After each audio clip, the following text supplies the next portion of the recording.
Matt. Matt, Paul Fennessy here from the 42.A. Could I ask you about your move to Tottenham, first of all? How have you found kind of settling in? Yeah, I've settled in really well, really nicely, pretty comfortable there at the moment. In terms of just being around the place, knowing the place, knowing the matches, knowing what to do. So yeah, look, it's been like a really top class month for me. I've loved every bit of it, and couldn't be happier to be in it. Yeah. And how have you found it working under Jose Mourinho? Did you ever imagine kind of at the start of your career that you'd be playing under arguably the most famous coach in the world? No, like I guess I never really thought of it like that. But once the opportunity came, then it was straight like, yes, I want to, I want to go there, and I want him to manage me and coach me and try and improve me. So I never thought of it like that. But once the opportunity arose, it was straight yes for me. I'm playing kind of right back for Tottenham recently and for Ireland, but before that you spent a long time at right wing back. What do you see as the kind of the biggest difference between the two roles? Defensively, there's a big shift in what you have to do. I realise when you play wing backs, you don't actually have to defend as much. You kind of just defend in space. At fullback, you properly have to defend. You have a lot of 1v1s. You have a lot of people running off the back of you. You have to be switched on at all times. So, body position, everything about it defensively is totally different. So, yeah, like the first month it's not been easy on the pitch. So I'm working. They're telling me what I need to do. I already feel like I'm improving with certain little things that they've asked me to try and change in my game defensively. So, yeah, look, it's not straightforward, but it's something that I'm really enjoying. And just finally for me, there was a report in the news today about the women's team possibly getting equal pay to the men's team. Do you believe that that's right, that they should be paid equally? Yeah. Okay. Yeah. To be honest, I don't really read any of that stuff. Can't really give you a proper answer on it. I would like to be a bit more educated on it and look into it a bit more, and give you a real more in-depth answer. But I guess I don't see why not. It's like you're playing for our country, I guess. Like we're not breaking the bank with fees and stuff like that. So I guess why not? Sorry, I think you more. Thank you. Matt, how you doing? I just wanted to ask you first of all, how's the confidence levels in the squad, amongst the squad? How do you feel a real confidence amongst the squad, a real spirit going into the game? Yeah, I guess it's always feels like that's the case when there's a big game like this. Trainings look really good. People look like they want the ball. We're obviously trying to penetrate hard pitch. We look like comfortable on the ball. We look like we want to play. Lads are kind of buzzing around the place. So yeah, look, things look pretty good for us right now. Obviously, we need to kind of, when the whistle goes tomorrow, that needs to be the case. We all still need to have the confidence and the right mindset to want to play and take risks in good areas for opportunities for us to score and create chances. Everybody needs to know that it's going to be tough as well, and everyone's going to need to kind of dig in and put shift in defensively and offensively.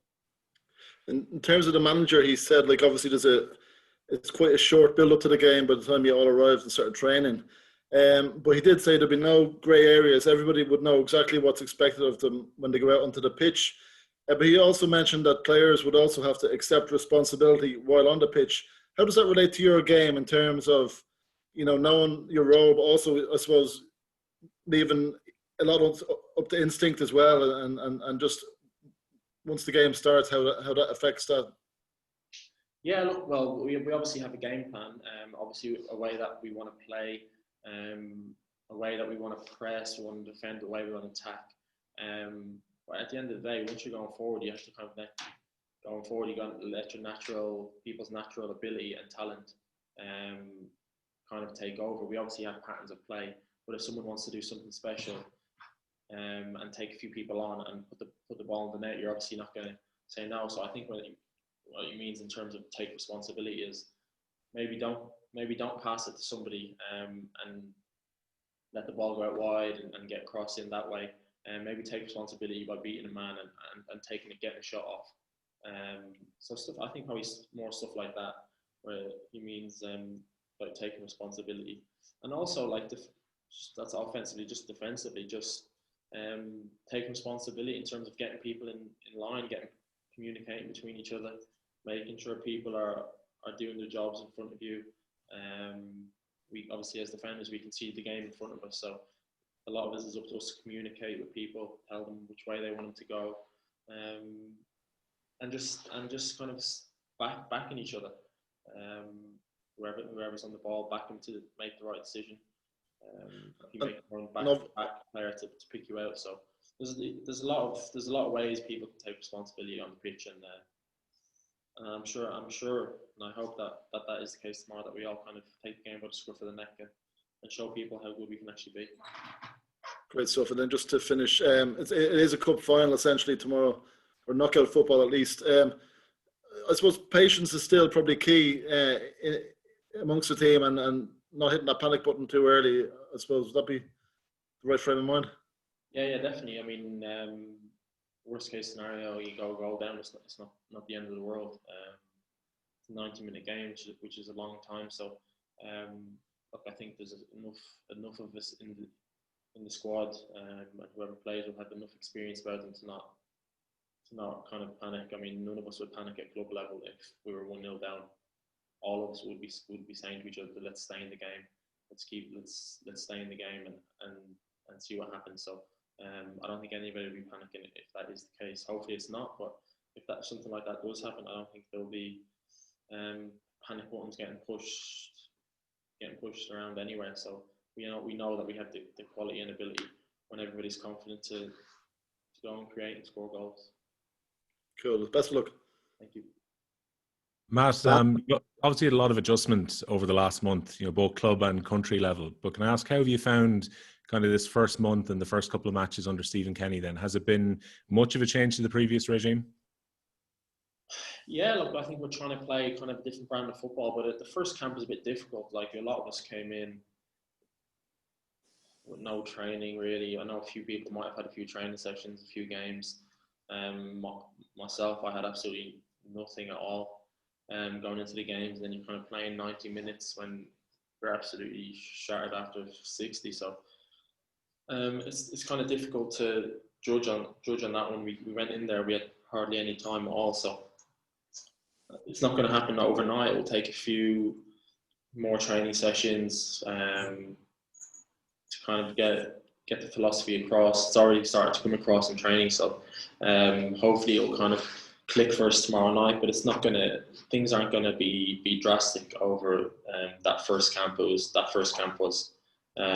a lot of factors to take into account on that one, with everyone's just lack of game time and training and lack of time together. I suppose even preparing for this game is difficult. You come into the country Sunday night, Monday morning, you're getting ready to fly out on Tuesday. There's not been a huge amount of time to do a lot of tactical work before this game on Thursday night. No, you're right, there's not. And people are on recovery days and stuff and playing on Sundays and stuff like that. But the difference is now that we're all mentally tuned in, we're all mentally switched on, or we're physically all in the right place in terms of our fitness, our stamina, the energy in our bodies. Just because we're all in season now, and that makes a huge difference. So, and I think last time I checked, a lot of the lads are playing regular games. So look, it's going to be. I'm pretty sure you'll see a different performance tomorrow night than in the previous camp. In terms of yourself and Seamus, we talk a lot about the form of both players, and the management have to field questions nearly every window talking about your form, Seamus's form. As a player, do you pay any kind of consideration into a rivalry for that position between the two of you?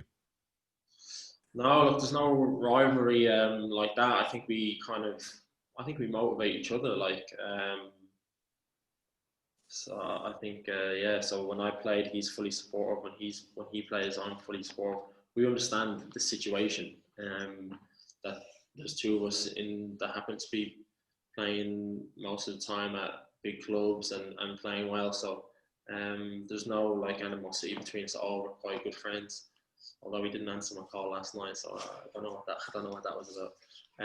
But other than that, we're pretty close, and he'll be texting me probably later on saying all the best tomorrow. So the relationship is very healthy. Just a final one for me in terms of yourself and Seamus. You got a very limited period playing together with both of you in the one team. It's been suggested maybe if Ireland were to play a 3-5-2, particularly you could fit into the same side. Potentially you could maybe play further ahead of him on the wing. Is it something you could see happening? Is it something you'd enjoy doing, playing in the same side as Seamus at some point? Yeah, well, we feel like we can play together. We feel like we're clever enough in our brains and we're clever enough on the ball to be able to play together. But at the end of the day, it's not up to us at all. It's not really nothing we can really do about it, except for just if it does happen, then kind of perform on the day. So look, I can't see it happening necessarily in a wing back situation, but you never know if we play four, or maybe one of us can play out wide or whatever. But I guess that won't happen. Until the next campaign. Thanks, man. All right. If anyone else, we'll get last question with the digitals, and then we'll move on to the dailies. Thanks, Matt. Would helping to get Ireland to the finals cap a pretty special couple of years for you? Yeah, definitely. Definitely. Things have kind of gone for the last 3-4 years. Have kind of gone almost perfect for me, really. I couldn't really change anything for the better, except for this, really. So if this was to happen, it would be pretty special, especially considering the games are in Dublin, the atmosphere, and hopefully fans by that stage as well. That the atmosphere in the country would be electric. It would just be special. It would be pretty flat. I don't think it would be the same if we were all at the Euros and Ireland weren't there. So yeah, it would be pretty magical if that was the case. Thank you. All right, so we're just going to Matt, can I, sorry, just before we go into the dailies, can I just ask you about the Slovaks? How up to speed are you on them, and what do you make of them as a challenge? Yeah, look, we've obviously watched the video. We obviously know how they play, so we've done our homework. I'm sure we'll watch some other things of them later, again before we train, and then maybe a little meeting tomorrow. So we'll be well educated on them. So we know how they play. We'll obviously respect them to a point. Then at the end of the day, when we have the ball, we've got to go and express ourselves and play to win, because you only get one shot at it now. So it'll be good to go tomorrow night. One of the things seems to be to push the ball out wide and put pressure on opponents' full backs. I mean, will that be one of the key things tomorrow for yourself and Enda to be able to get forward yourselves? Yeah, definitely. I think it was like I was saying, the kind of responsibility from all of us to defend, for all of us to kind of help out offensively, whether that's from the centre halves at corners or the fullbacks putting in crosses, and midfielders getting in the box. Obviously, the forwards are near the goal, so they can do their thing. So yeah, look, there's plenty of ways to put the ball in the net, and we just got to make sure that we do it more than them tomorrow. And did you feel that you had the same freedom to do that as part of a flat four last time, or was there an element of the kind of fitness thing coming back off the summer there as well?